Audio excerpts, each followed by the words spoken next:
All right. I think we're good. Yep. All right, Norma. Live. Good afternoon and welcome to another episode of CAIR Florida's 2020 election series, where we discuss topics that voters should know about, and we invite speakers who can help us shed light on one of the most important civic duties that we all have as American citizens, voting, and the voting process and how the political system actually works. And what we've noticed here is that American citizens generally suffer from a huge information gap when it comes to knowledge of civics and government. And the lack of civics understanding is also palpable in the school system, where civics aren't really taught anymore like they used to be. And now coupled, particularly when we talk about our community, couple this information gap with the information gap of immigrants who are naturalized citizens, who come from completely different political systems, where the American system is idealized, and people generally believe and take for granted that everything is going to be all right. For example, I'm an immigrant myself, and the country that I'm coming from, Germany, we don't vote for people who are in law enforcement or judges. So that's a completely different concept. And what happens then is when you're looking at the ballot, you're looking at the major races at the top of the ballot, and often people don't even vote on the other races below. But we also trust that basically, that everything is going to be all right, and that these offices are going to be filled by positions that do not exercise any bias and exercise their jobs faithfully in accordance to the oaths that they swear when they take on their jobs. So now, in history, and particularly these last few elections and what's going on right now, we know that we're dealing with obvious roadblocks to voting and clearly discriminatory practices. So the attitude that everything is going to be all right is misplaced, and we really need to start paying attention to the process of down ballot voting and the importance. And today we're actually very excited to have guests join us to shed some light on these topics. First, I'd like to introduce Robin Lockett. Oops. I just minimized this screen. Who is the Regional Director of Organize Florida. Thank you, Robin, for joining us today. Thank you for having me. Robin is a Tampa activist. She's worked with the NAACP. She was the African American liaison for Hillsborough County Supervisor of Election, was the Regional Director for Fair Districts, also the President of the Hillsborough County Black Caucus, and a PTA political chair. And PTA is the Parent Teacher Association, right, Robin? Yes, yes. So that means that you're not afraid of anything if you're working with the PTA. Also, Robin is a mother of two and a grandmother of two. Oh, she yes. has a vision that others want to be part of and attempt to fulfill the betterment of our community. She's a firm believer that knowledge is power and being informed is a must. And I was most impressed with the goal to educate the community regarding who are they voting for and why. And that's exactly what this episode is about. Yes. Next, I'd like to introduce Ben Sheehan. We're very excited to have Ben with us today. He's a former award-winning executive producer at Funny or Die, and he founded OMG WTF, which we all know stands for Ohio, Michigan, Georgia, Wisconsin, Texas, and Florida, to teach voters about state executive races during the 2018 midterm. The Hollywood Reporter listed him as one of the entertainment's 35 rising executives under 35. And OMG WTF's gerrymandered jewelry, which I looked at on the website, and it's quite fetching, was a finalist for Fast Company's World-Changing Ideas 2019. In 2016, Ben helped register 50,000 voters through digital videos as the executive director of Save the Day. The project he's been involved and have received over 1 billion views. He's the author of 2 books, OMG WTF, Does the Constitution Really Say? A non-boring guide to how our country is supposed to work. And welcome to the State of F, Ben, where we are very happy to have you. Okay, so let me introduce Hassan Shibly next before we get into the questions. Hassan Shibly is the Chief Executive Director of CAIR Florida and a civil rights lawyer extraordinaire. And for purposes of this seminar, you're going to have to take up the role of Florida man. Oh God. We'll be talking. I've looked the part, I guess. Pardon? Said I looked the part, huh? Well, no, I would never say that. Hassan has been a civil rights lawyer for ever since law school, and he teaches and lectures on Islam and civic involvement for Muslims. So thank you, all three of you, for joining us today.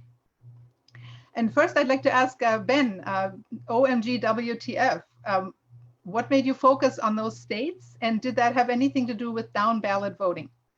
Sure. So in 2018, I was looking to get involved, and I noticed that a lot of the attention was focused on the House and the Senate, and for good reason. But I also noticed that over 70% of governors, secretaries of state, and attorneys general were up in 2018, and they were not getting as much attention.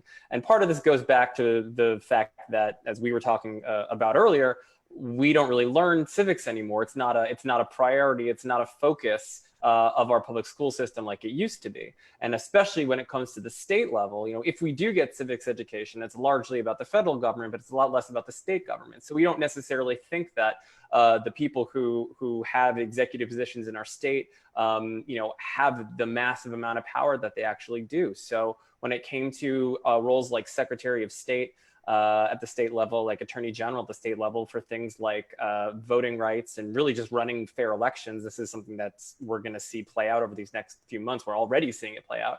When it comes to attorneys general being able to enforce climate laws, both federal and state climate laws at their state level, and holding companies that pollute accountable. A lot of the issues that we care about are really driven at the state level. So I thought I would focus on these states, and they all had governors' races up. They all had, most of them had attorneys general races up. Some had secretaries of state. In Florida, it's the secretary of state is appointed by the governor. So if you care about fair elections, you'll have to wait until 2022 at least to make a change potentially at that position. But the truth is that so much of what we care about and the issues that we care about are affected by the people who lead our states.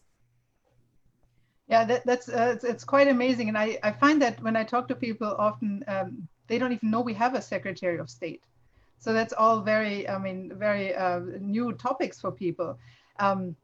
So the importance of these races, not only at that state level, but for example, and this is a question for you, Robin, can you tell us about the impact of those elected officials on the lower ballot races? Like, for example, judges, commissioners, sheriffs, and what has your experience been as a community organizer? As a community organizer, each one of those or as a citizen in general too. Even as a citizen, they go unrecognized. They go unnoticed. When it's time for them to run, there's very little advertisement about them, and I think that's by design. People tend not to pay attention to those races. They wait, just like now. They're not really paying attention to the local races. They're waiting for the presidential races. Even in this conversation right now, with the presidential race, that's the buildup, and people put a lot of money into that race. But they, the same people vote in these local races, and that's why the turnout is so small. Mm-hmm. But they play a big part. Everything happens local. Sheriff, the city council, and just to back up, I think right now, because of the awareness, because of the unrest of just everything, this atmosphere right now, a lot of emphasis is going towards the local races, and people are paying attention. Now people understand, wow, you're in charge of this. Money goes towards this. How do you play? So you pay tax collector, you pay a part in this. So now they're matching, everything together to, have a clearer understanding where once before they didn't. And the tax collector, there was an interesting article the other day in the Tampa Bay Times about the effect this tax collector has on the ability to vote, just merely by the fact that whether or not they issue driver's licenses. When people, and now we're looking at a housing crisis, people are going to be displaced and need maybe update their address, and all of a sudden we have offices just closed, polling places. And obviously that's supervisor of election, but it matters so much. Hassan, because we're the Council on American Islamic Relations, I'd like to talk a little bit about how important it is to get the faith community involved, and also about minority votes. What are some of the biggest myths around voting within the Muslim community or in minority communities?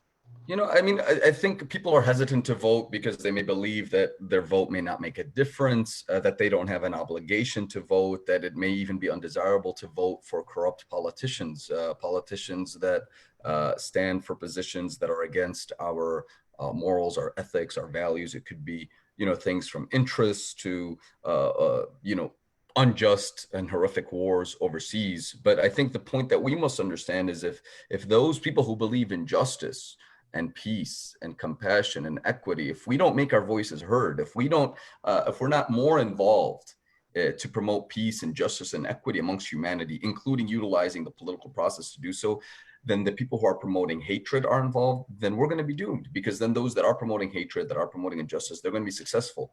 And the fact of the matter is, look, you won't agree with any elected official on every single issue, but ultimately you do have to pick those elected officials that more closely align with your values, with your ethics, with your morals, with your philosophy on economic justice, social justice, etc. And I think in Florida, very clear example. I remember when I joined CAIR Florida right out of law school, one of the first things we did was analyze what kind of training law enforcement was receiving about the Muslim community. And we discovered that there were over 20 anti-Muslim lectures given by an anti-Muslim bigot who was training law enforcement officers that you have to legally harass Muslims to drive them out of your community because they're a threat. And I remember when we exposed this training, we put a stop to it. Actually, some sheriffs, including the old sheriff within Hillsborough County, had no problem with that racist, Islamophobic, unconstitutional, shameful training. And that sheriff should be ashamed of himself, the former sheriff. But alhamdulillah, engaging in the political process worked. The Muslim community galvanized. We helped support and elect a new sheriff. And the sheriff that we elected not only completely rejected such horrible training, but in fact, he went so far as to invite us now to train all the officers. So that last year, CAIR Florida trained 5,000 officers. Now, these officers, when we trained them, they told us stories where they forcefully removed the hijab of a Muslim woman. They said, we'll never do this again. They changed their policies. They gained a greater respect and appreciation for minority communities in general and the Muslim community in particular. So being involved in that election made all the difference in the world. You went from having a racist, and I will call him racist because even if he himself didn't espouse racist positions, he was okay with racist positions being taught to his department. So you went from having a racist, bigoted sheriff, which allows anti-Muslim training, to having one that not only condemns the training, but then allows us to provide accurate training, then actually changes their policies that then directly impacts lives of people. So I'll tell you, a Muslim woman that was arrested the other day, there was a misunderstanding. Frankly, she shouldn't have been. She was arrested by a different police department. But when Hillsborough County Sheriff took her in, they did not remove her hijab. They offered her respect. So it makes a big difference. We need to be involved. And the final point I want to emphasize, I know I've taken too much time already, but the final point I want to emphasize is, especially in Florida for the statewide elections, we can actually have a tremendous impact. The statewide elections within the state of Florida, and this is a point I want every member of the Muslim community in particular to pay attention to, and really every Floridian and everybody in the U.S., is that you look at the statewide elections for governor, for Senate, which will also mean for president as well, who gets the votes from the Electoral College. So in those circumstances, the person who won the statewide votes, whether it was for governor or Senate, won by like 20 to 40,000 votes, half a percentage point. There's about 400,000 Muslims that could vote potentially in Florida. Only a fraction of us, if we all voted and voted as a block, we could swing the statewide elections one way or another. That could not only impact who the next governor is, who the next senator is, but even who the next president of the United States is, as Florida is a key swing state. In CAIR Florida, we're nonpartisan. We don't endorse any particular candidates or any parties. Where do people find out about the people who are candidates? If the media don't report on them and they're not the sexy races and so on, where would you? And this is a question for all three of you. How does a voter go about getting more information? Well, forums. Community forums with the members of Organize Florida. We held our own forum and invited the community in that forum. So there's many different ways you can get involved and to try to find out what candidate is running and find out. And now it's even easier, right? Because everything is Zoom, right? So you just log onto a computer versus the adversity of when I was president of the Black Caucus.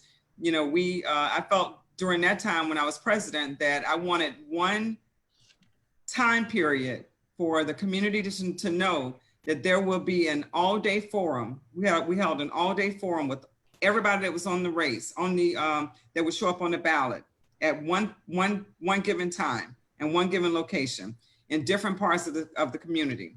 Now, with the possibility and with everything changing, Zoom. So it's community forums. They can find out information. They can, you know, there's a lot of different ways. Yeah, a lot of different ways. And for Ben, maybe, what would you say the most important elected officials are in citizens' lives right now?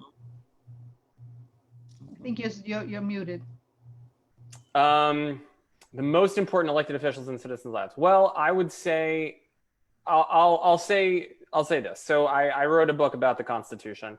It explains basically what is in the document. This was written over 200 years ago. It's very hard to understand just picking it up today, the way that it's written. So, you know, one thing that I learned, and I grew up in Washington, D.C. I was around the federal government for most of my entire life. I was really surprised to learn how much power the legislature has, both at the federal level and the state level, and also in our local communities with city councils and our county level with commissioners or county legislators. But the fact is that, you know, the way that our founding document is written is the power is to create laws is in the legislature, and it has we have so much power centered there. We often think of, you know, the legislative, executive, and judicial branches. You know, we hear co-equal branches of government, right? Checks and balances, but that doesn't mean it's equal power. It means they can check each other in different ways, but it's not a third, a third, a third. And at the state, at least when it comes to the federal level and the state level, so much power is in the legislature. And we can talk about why, you know, certain things don't get done in the legislature, and things like, you know, partisanship and gerrymandering and campaign finance and stuff like that. But the truth is that the way it's designed, there's so much power in the legislature. And so at the end of the book, I ask everyone to know the answers to 5 questions, or really know 5 people in their life. Because knowing how much power the legislature has, know who your legislators are at the federal and the state level. So unless you live in Nebraska, this is focusing on Florida, so it would be 5 people. It is your 1 U.S. representative, your 2 U.S. senators, your 1 state senator, and your 1 state representative. Those are all your legislators at the federal and the state level. So knowing who those people are is a start, because so many of us don't know who those people are. And we should look at who they are, look at who, if they're up this year, everyone's U.S. representative is up, so that there's no excuse to not vote in that election. You know, a third of the Senate is up this year. A lot of state legislators are up this year. So know who those people are, answer those 5 questions, follow them on social media, look at their websites, look at local newspapers. To your you know, question earlier, where can people find out about elections? Look to local news. And sadly, so many local newspapers are going away. The funding is drying up for them because of the way that you know, we're moving away from print to digital, and that's how that business model shift is having an effect. But local newspapers is what holds our local elected leaders accountable, in the same way that large national newspapers hold our national leaders or our federal leaders accountable. So I would say knowing those 5 people, who your 3 federal legislators are and your 2 state legislators. And once again, it's 2 U.S. senators, 1 U.S. representative, your state senator, your state representative. I would say knowing those 5 people, and if you agree with them, if they represent you, is a really important start. One story I heard you tell on another program was you visiting different polling places on election day. Can you talk a little bit about that and what impact that left on you? Yes, so I went to Georgia on election day. So right before election day, I was actually in Florida. I was at the University of Central Florida, and we did a big get out the vote event for 1,000 students, and then we all marched to the nearest polling place about a mile away, and everyone, all the students in Florida voted who were at that rally. But I went to Georgia on election day. And we brought food and water to people waiting in line because we had heard there were reports of long lines and people having to leave lines. Either they had kids or they, they couldn't take the time away from their job. Not every state. I should have looked up the requirement in Florida. I don't know it offhand, but I'm not sure that Florida requires employers a certain, or employers have to give their employees a certain amount of time to vote. I'm sure the other people on the panel could speak to that, but that depends on the state. Some states only give 2 hours to employees to vote or 3 hours. So when I got to this polling place in Georgia, I went to 2 different places. One was in a mostly white a precinct or neighborhood, and it was maybe a half-hour wait, 20 minutes, I'd say tops. And then I went to another polling place that was over 90% people of color. And the line was 4 hours long. There were over 300 people in line. Many of them had been waiting for even longer than that. There were only 2 people checking in voters at the front of the table, even though there were way more polling workers able to check more people in. They had 14 voting machines, give or take. Only 2 or 3 of them were actually being used, which is orders from the Gwinnett County Board of Elections. At one point, they turned off the AC to try to get people out of line. And I had always heard stories about this type of thing written in, happening in the 30s and 40s and 50s and in like the distant past in American history. But to see it up close in 2018, it just left an impression on me that I can't unsee that. I can't go back to some normal life knowing that that's how voters are being treated. And this largely has to do with something that happened in 2013, but voter suppression is getting worse. It's very real. It's getting more insidious. It's taking many different forms. And it's something that we all have to actively get together and fight against.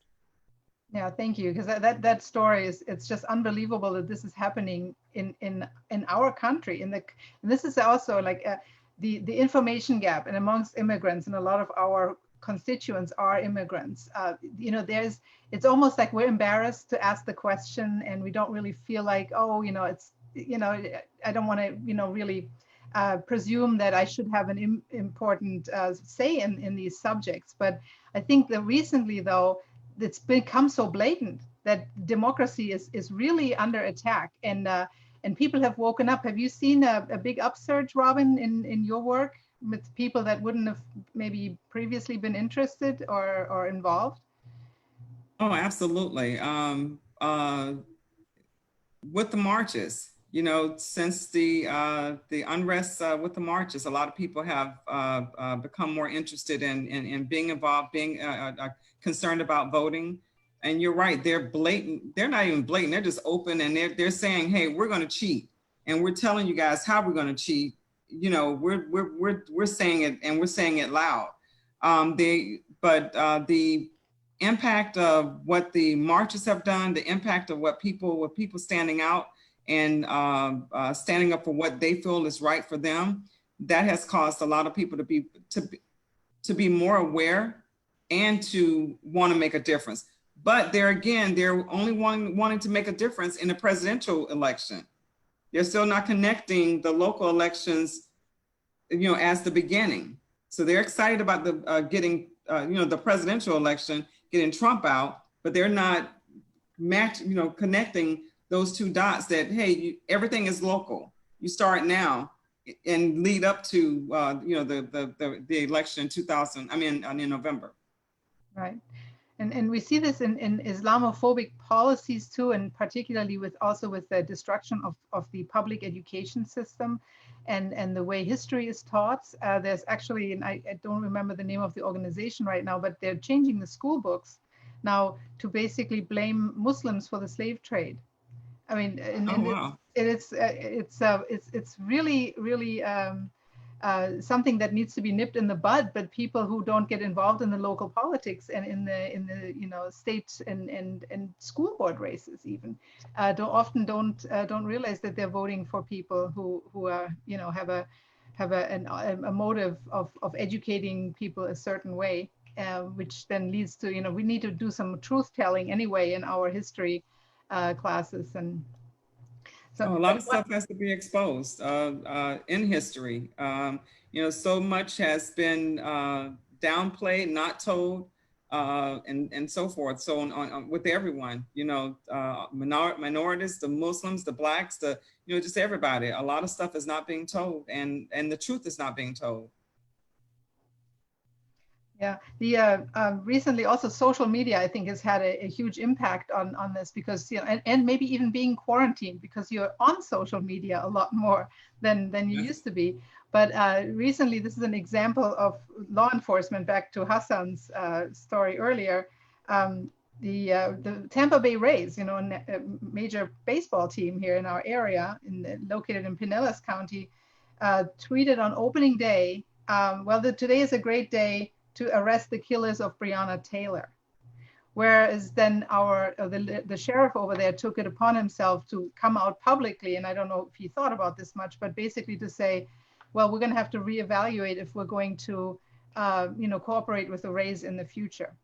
And obviously, you know, I worry immediately, and I don't know exactly what the level of cooperation is because I know that the St. Pete Police does a lot of work over there during the games, but I worry, you know, what are we not getting law enforcement protection now because the Rays took advantage of a First Amendment right that they have to make a statement? So you know, those are really important things to consider when voting for all these positions. And you know, and we as immigrants, we come from, you know, I would never have thought as a German that law enforcement is elected. We'd always look for the, you know, the best administrator or the best, you know, experienced, you know, policeman or well, I guess we don't have sheriffs, but, you know, experienced person in law enforcement to take that position, but not necessarily to have a popular choice depending on the mores and the values of the population. So do you see values changing now that we're talking about this this more openly in public media? Are values changing? Yeah, do you see values changing now that people become more aware? I think people are just, I don't think their values are, I don't think their values, okay, let me just understand your question. In regards to the sheriff making that statement, that's what you're referring to? Because No, I mean, in general, people who are now more aware of I guess maybe it's not so much their values changing, but their outspokenness about their values. Because, you know, if you feel like others are not agreeing with you, maybe people are more reluctant to talk. So, you know, forums like this, reading books like Ben's book, you know, all of a sudden you become more aware and, you know, and are more likely maybe to speak out about your own values. I think yes, I think that people are speaking out more on both sides, to be honest. You know, I always wonder and ask the question, why does it have to be one or the other? You know, if you respect what I'm saying, then I respect what you're saying, then that's your opinion, that's my opinion, that's your belief, that's my belief. And because we're not going to vote together. Even when we vote, we're going to go in there individually and vote, you know, as to who speaks to our issues. But I think is in society today, it has to be one or the other. You know, you either with me or you're against me. You know, you're either saying something with me or you're, and if you don't agree, that means that you're against me. And that's crazy to me. It really is. Right. Well, so what do you think is the biggest threat that our country faces right now, or the democracy in our country? Ben, do you have any? The greatest threat to our democracy? Right. I'd say a couple things. Well, I'll say three things.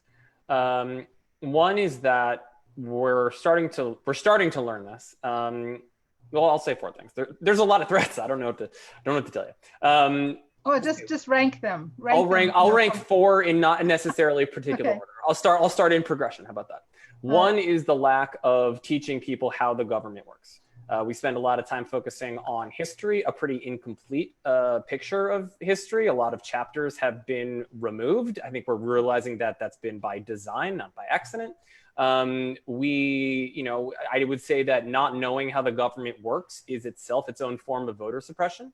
If you don't teach someone what the agency that they have and the power that they have, they're not going to exercise, and that's sort of a more subliminal and foundational way to suppress the vote. So I'd say focusing on civics is one.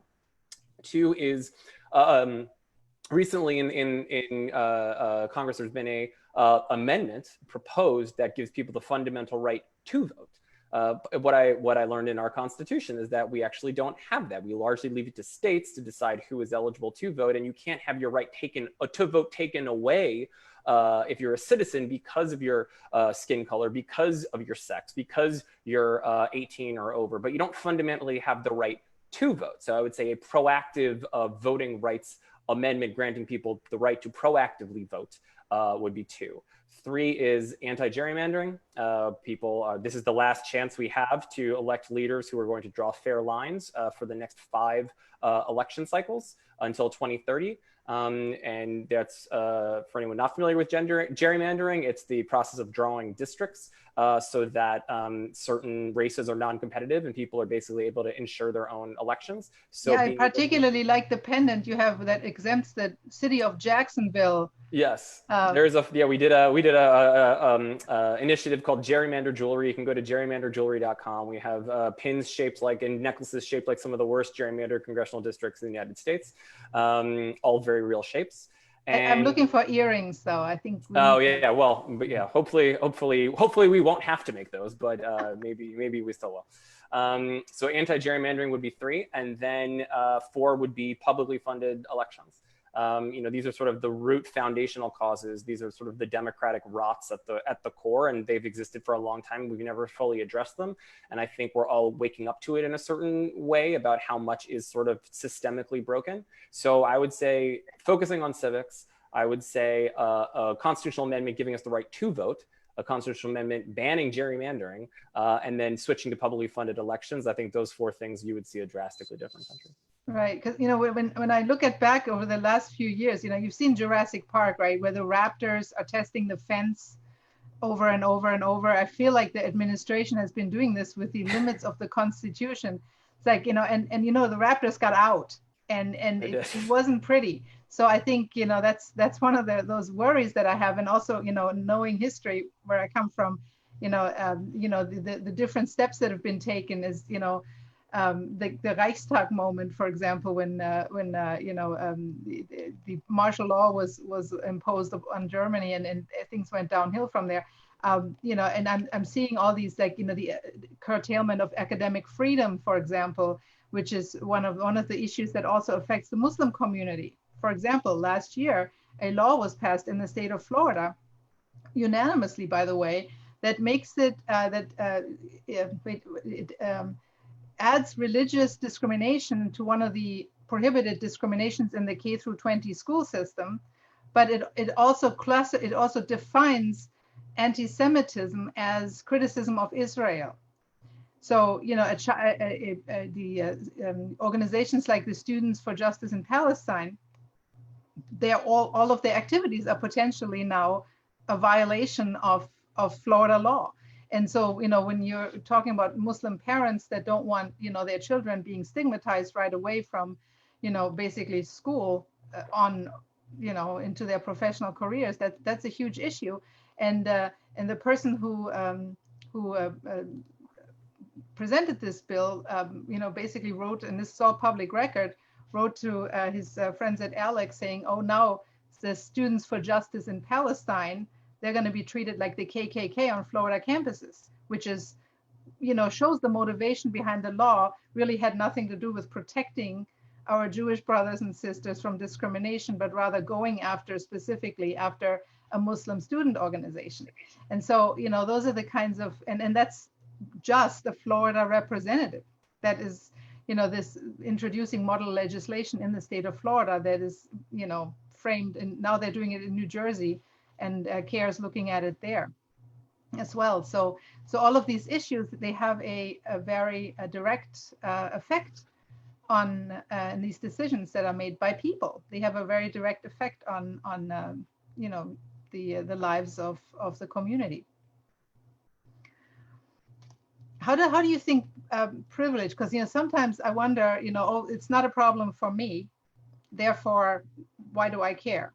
And I sometimes feel like some of these issues, the way they boil down, is because it's not affecting me. I'm a Lutheran. My children aren't in SJP. They're not in Students for Justice in Palestine.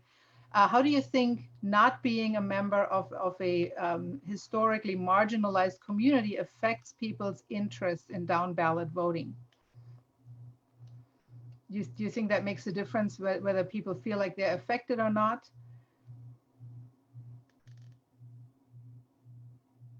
Are you asking me? Anyone? I would say, yeah. You know, I would say there's. I think we're having a real moment of reckoning in this country. And I think people who have stood on the sidelines for too long and have privilege, what is the ability? Privilege is the ability to remove yourself from a conversation, for not having to deal with politics. People who say, oh, I'm not political, I don't really get involved. Well, that's great for you. You don't have to. You know, you don't feel like your rights are being threatened. You know, that is a luxury. So I would say, you know, we talk a lot about being anti-racist right now. And there is, you know, people who are racist, there are people who are anti-racist, and then there are people in the middle who aren't actively one or the other. And I think we're realizing that sort of neutrality is itself a form of privilege, and it helps to amplify and move forward a racist agenda. And I think you can take that to not just racism, you can take it to you can anti-Muslim, anti-Semitism, you can take it and put it anywhere. But if you're not being affected, if you're not actively helping to counteract the problem, then you are a part of the problem. And I think that we're starting to talk more and more about, you know, not being neutral, not sitting on the sidelines and doing nothing, but standing up and fighting back for the things to actively combat hate and combat discrimination. And I think that is something that's long overdue. But I would define privilege as the ability to not care about people who not even just don't look like you or don't have the same background, but if somebody you don't know who has a different background is being discriminated against and being hurt, are you going to stand up and vouch for that person and try to help make their life better? And if you're not doing that, then you're part of the problem. That's a good point. I think Eli Wiesel said, silence only helps the oppressor. And I think that's where you're going. Have you seen any change in allyship, Robin, in your work? Yeah, but I want to make a comment. Yes, I have. And I would like to make a comment in regards to what the question was just asked. I think a lot of times also, you can't unlearn, you know, society has put us in this box. And I'm just speaking as a Black woman and with the Black community and so forth, right? It's already has been a struggle to survive where we are. And I think that people are going through, like right now, they've lived in a bubble because they were able to get it and they try to hold on to it to keep moving forward. Now they're looking outside that above, because if they were told, hey, you know what, this doesn't affect me. I hear it all the time, you know, even with voting. You know, I don't have that problem. You know, I don't get involved with it. I live in the county, not the city, but I was born and I come from the city. But this doesn't, you know, for them to get back involved with the community that they come from. Once they leave, right? I think what's going on right now is making people more aware to the bigger picture, that it affects everybody. Even if you live in New Tampa and the nonsense is happening in East Tampa, that is still affecting you in some sort of way, whether you work there, whether crime is bad or whatever the situation is. And I think it's opening people's eyes to be more involved with that now, because they're acknowledging it. Something that we, you know, because once the old saying is, once you are out, we're gone. I'm gone. I'm living my life. I'm raising my kids and I'm gone. But now you have to look back. You have to have that extending hand. You have to, you know, do something to make it better. Because when they win, everybody wins. When, you know, everybody's happy. So, but there is a problem, and, you know, it's forcing us to look back at our communities and be more involved with them. Yeah, and he's, Ben said something that just, you know, because a lot of times people live in a bubble. And that's often we live in you know, community bubbles, but also in information bubbles often, you Yeah. know, and now it's like whatever comes up on your feed and Facebook seems to be all just preaching to the choir. You know, but Yeah, you said, so have you seen a change in allyship, and what do you wish to tell people? How can people be better allies when it comes to voting?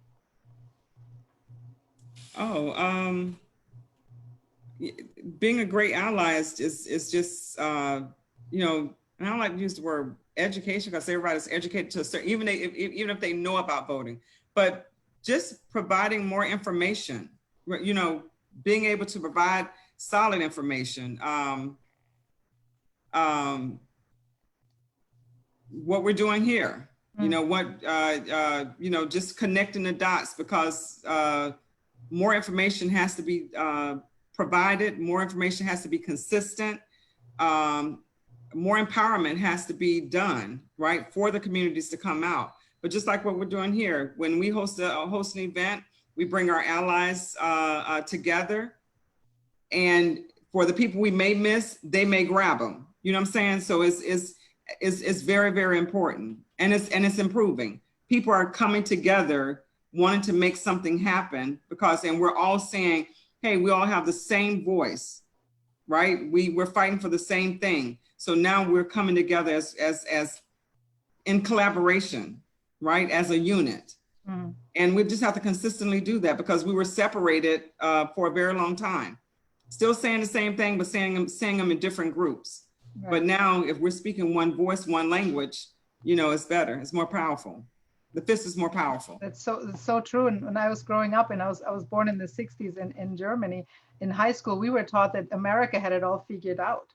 You know, America had gone through the civil rights movement, and we were watching, you know, Bonanza and the different shows where people were always doing the moral and right things. And, you know, Haas was always protecting, you know, his community. And so, you know, that's where the idea of something is wrong never occurred to people, I think, or a lot of people until recently. They showed you their best foot. They showed you the best pictures. They gave you the best segments. They put a different face on than what was really happening, even in the 60s. Right. Well, you know, Father Knows Best. All those shows, you know, that you know, but when you come at it then as an immigrant, and obviously America, you know, is founded on the principle of equality, and you know, I don't think any other country has these founding values that we have. And I'm an American citizen, so I include us, you know, me and we. I'm one of us. This is what I'm trying to say. This year, by the way, was the first time someone told me to go back to my country. Oh wow! So you know. What I wanted to also ask a little bit more about, because you know our audience is largely Muslim, the interfaith aspects of it all, you know, and how is that, you know, like, and I'm listening to like the Reverend Barber, and he's like my hero, and I'm you know, trying to spread his word also. Hassan, how do you think is you know, interfaith collaboration with other faith leaders, is that in your view a way to go about changing people's attitudes about voting? Yeah, I mean, it's interfaith collaboration is absolutely necessary for a number of reasons. Some of the gravest assaults on the U.S. Constitution have come in attacks against religious freedom. I mean, in this case, against the religious freedom of the American Muslim community. In Tennessee, they tried to pass a law that practicing Islam is treason, punishable by 20 years in jail. Of course, it failed. But on top of that, in Orlando, I mean, we assisted an imam who was facing 20 years in jail as an alleged terrorist, and the only evidence they had of him being an alleged terrorist was his possession of Islamic literature and teaching the Quran.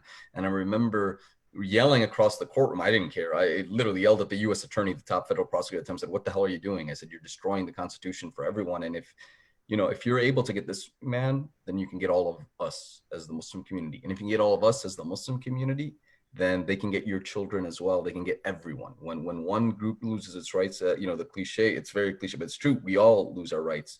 So in that regard, it is essential that we stay united and stay vigilant against, you know, the assault on any religious community against any minority, because when one group loses its rights, we all do. And I think Islamophobia in particular in the US is a tool that's used to undermine freedom domestically and escalate conflict globally. And when we push back against it, we can preserve liberty for everyone in the US, and we can promote peace globally. So I think we need to do so out of a sense of even self-preservation, but it's also, I believe, the values that our different faiths call for. I mean, I think all faiths universally recognize that there's one creator, and that the creator tests us by how we treat each other, even if there's religious differences.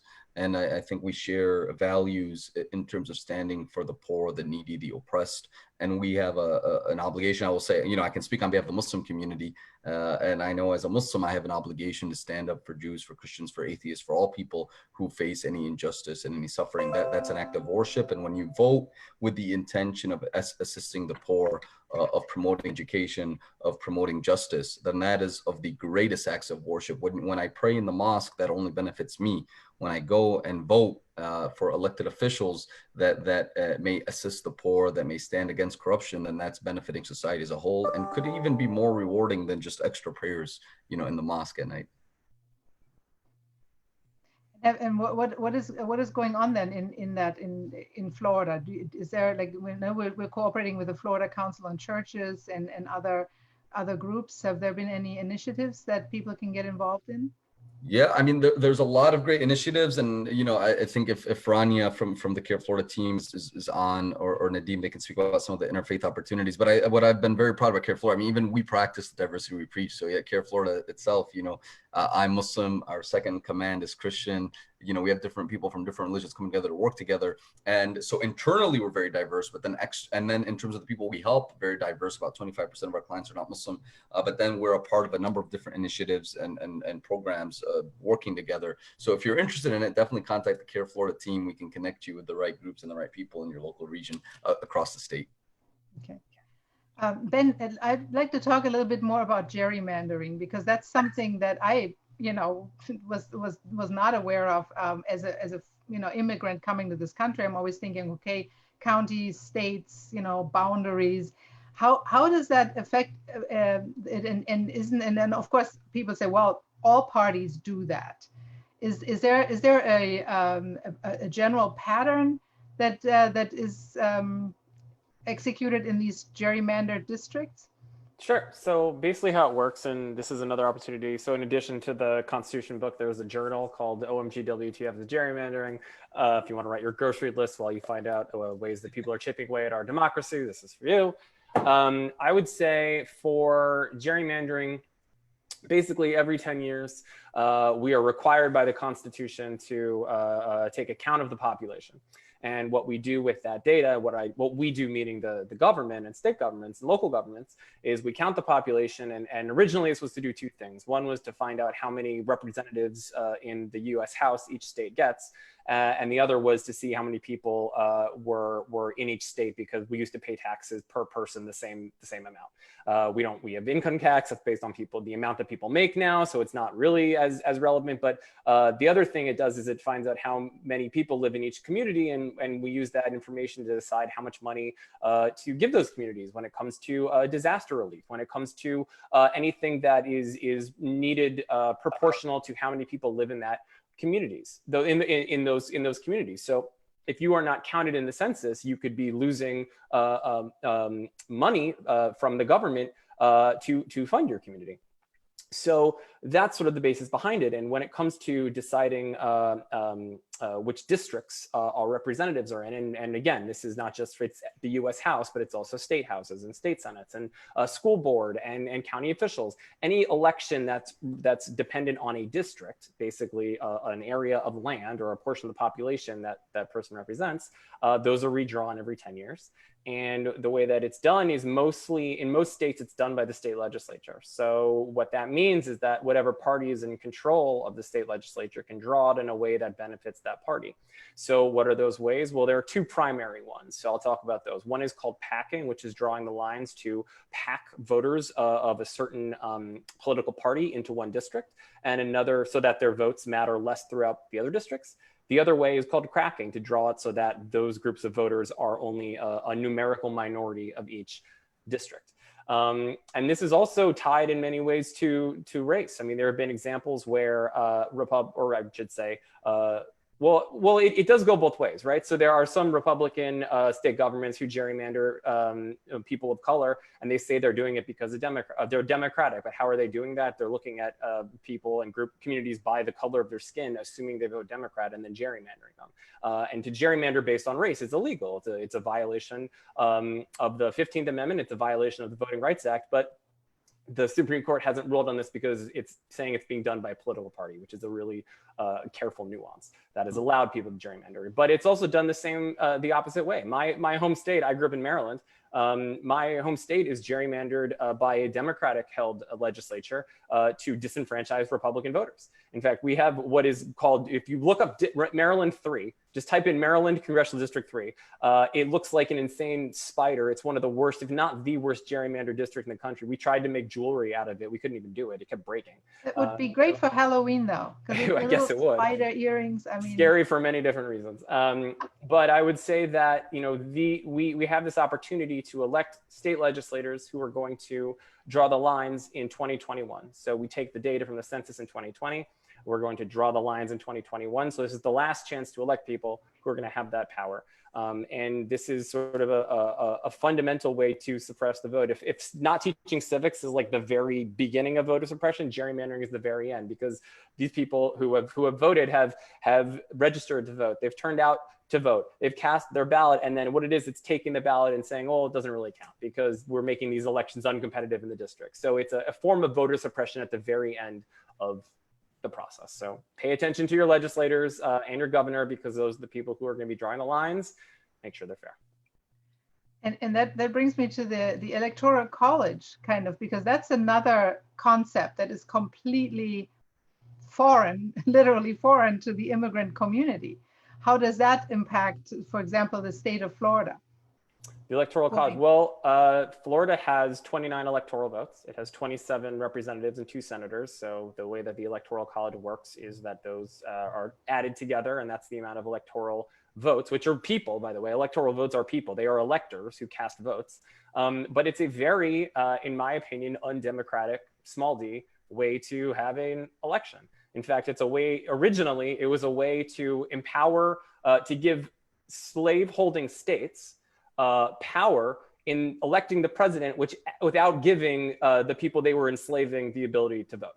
So by counting those people in the House, using that as a way to determine electoral votes, but not giving enslaved people the right to vote, it was a way to give slaveholding states power in electing the president without granting suffrage. So its roots are extremely racist and undemocratic. So, and this is the system we still use today. In 5 elections in the history of the United States, the winner of the popular vote has not won the presidency. And there's, to be quite honest, a very real chance that happens again this year because of how the population is dispersed throughout the country. So I would say, I'm very anti the Electoral College. I think it's a vestige of slavery. I think it is, it's as undemocratic as it gets, and we're the only country really that has this system, and it's very old, and we need to change it, because it's basically to the point that we've discussed earlier. It's a way to make people feel like their vote doesn't matter because we don't have the constitutional right to vote for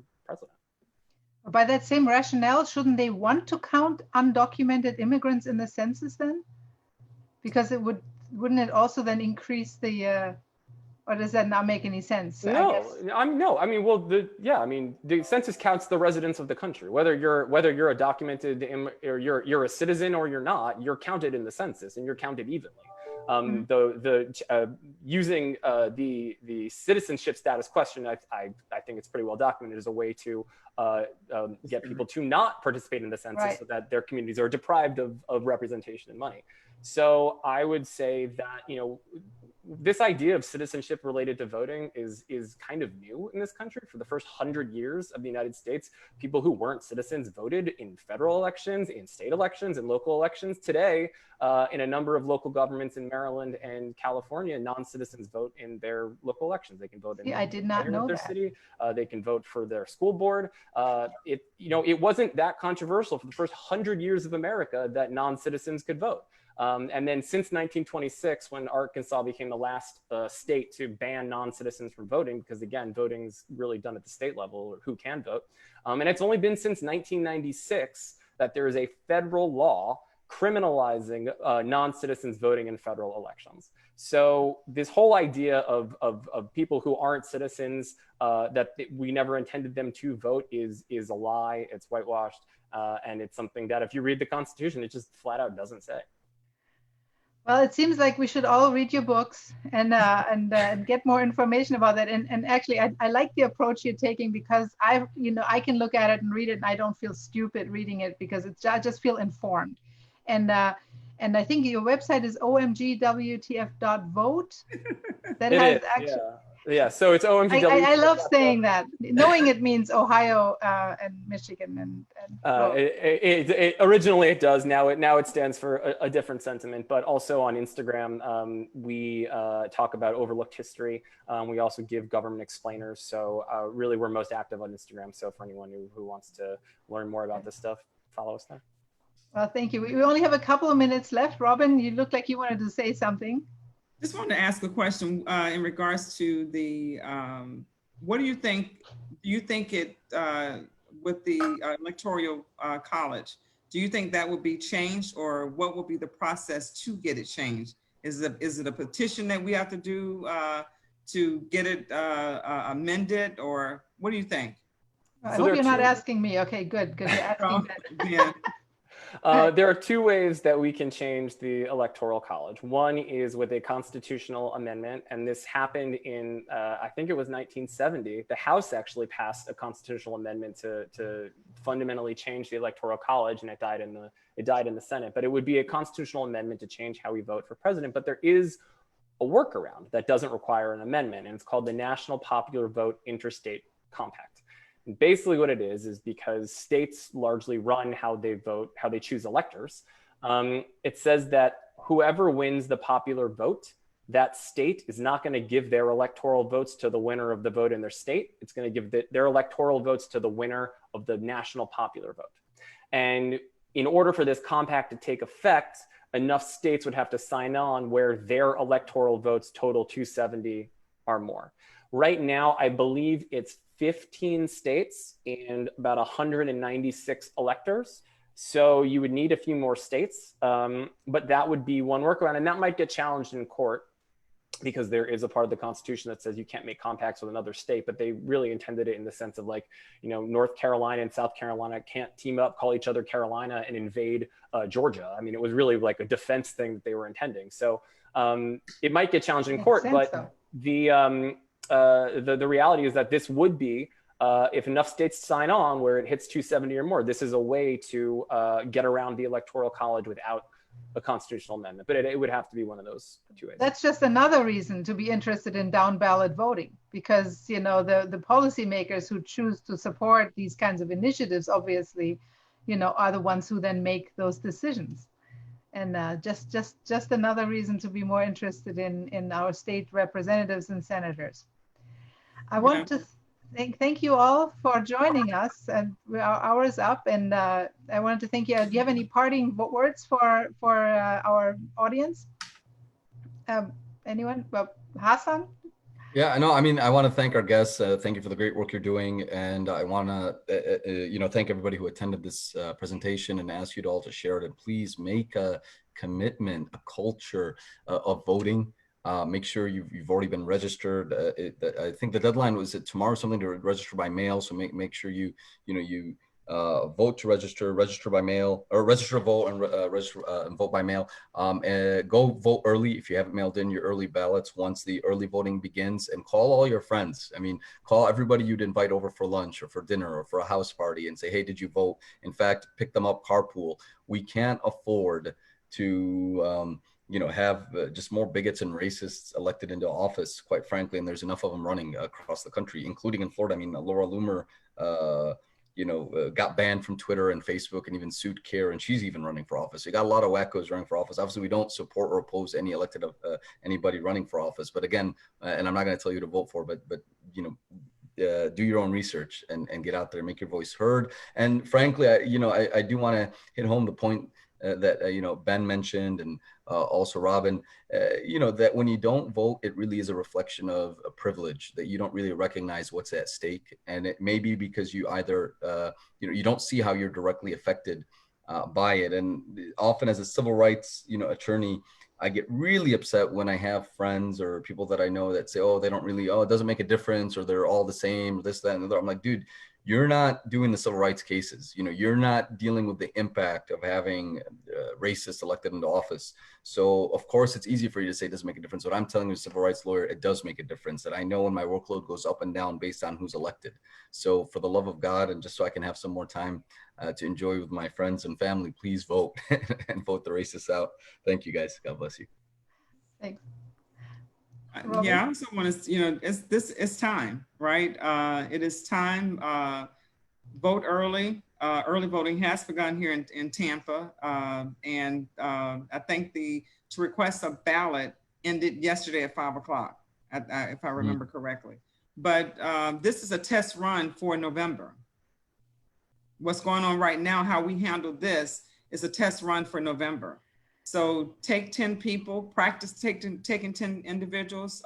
It is so important because I can't say anymore. This is a test run for November, and we have to vote like our lives depend on it, because it actually does.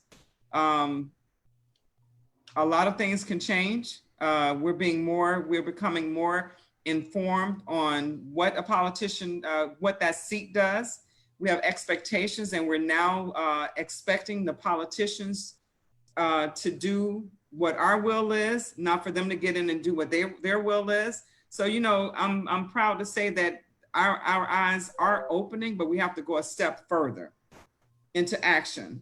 So acknowledging it is one thing. Now we have to go into action. And the action is voting like our lives depend on it. Take your family, your friends, and so forth. If you have any questions about the ballot, just ask. Don't let it sit on your counter or anything of that nature. And can I just say something quickly? Sure. I was at a Steak and Shake waiting for an Uber last weekend. And I was talking with this young girl. She was waiting on me. And just so happened, I asked all, hey, have you voted? Are you voting? And she looked at me and she says, I have the ballot. No, she says, no, I haven't. I said, do you plan on voting? And she says, I don't think so. I'm going to sit this one out. And I said, oh, sweetie, why are you going to sit it out? And so she says, well, to be honest, I really don't know what to do with the ballot. Wow. And I said, we failed you. That's what I told her. I said, we failed you. Someone came to you, asked you to register to vote, and that's it. She said, exactly. So we have to find a way that when we're pulling these individuals, young, old, everyone in, that we include a educational piece in this. Because a lot of times they're just doing it. They're not registered. They're signing up to vote. And then that's it. They don't know what to do with it. And they end up not voting. So I got the young girl's information to follow up with her to help her. But, it's that type. So it is so important. If you don't know, ask. Don't let your ballot sit there. But you have to vote like your life depended on it. And where would people get more information about your organization? What's the website? You can go to organizeflorida.org, or my phone number is public. Everybody has it. My name is Robin Lockett. My phone number is 813-310-0793. Again, 813-310-0793. We do a lot of community outreach. We empower the community to fight for themselves. Voter registration and so forth is a part of our arm, but we look forward to continuing to be an ally with CAIR and bringing the word and information to our communities. Thank you, Robin. And having failed the young voters, that just takes us back to Yeah. your premise, Ben, about the lack of education of civics. So here we have a young woman who is ready to go and has that threshold still to cross. Yeah. So everybody needs to go get Ben's book and get educated on that. By the way, I also, we're at CAIR, obviously, we're doing a lot of work trying to get the people to participate in the census, getting the vote out, and getting people to register to vote by mail. And we have in Hillsborough County, we have a wonderful supervisor of elections who does great educational programs, very comfortable with the process. And recently, even the president of the United States said that Florida was safe to vote by mail. But I think that might have more to do with the people who are registered to vote in Florida who don't actually live here, who only register their domicile in Florida. And a lot of those people are more conservative people coming from out of state who may not be here because of coronavirus. They may have, so I'm thinking all of a sudden Florida gets singled out as the prime example, and I'm completely comfortable with that. But I think it might have been for the wrong reason. So, but we'll see about that. And but I wanted to thank you all. We went just a few minutes over, but thank you so much for coming. Thanks, Ben, for taking the time, and Robin and Hassan for taking the time on a Sunday afternoon away from your families to join us for this program. Thank you. Thank you for the invite. Thank you. It was very nice meeting you guys. Bye-bye. Likewise. Okay, bye-bye.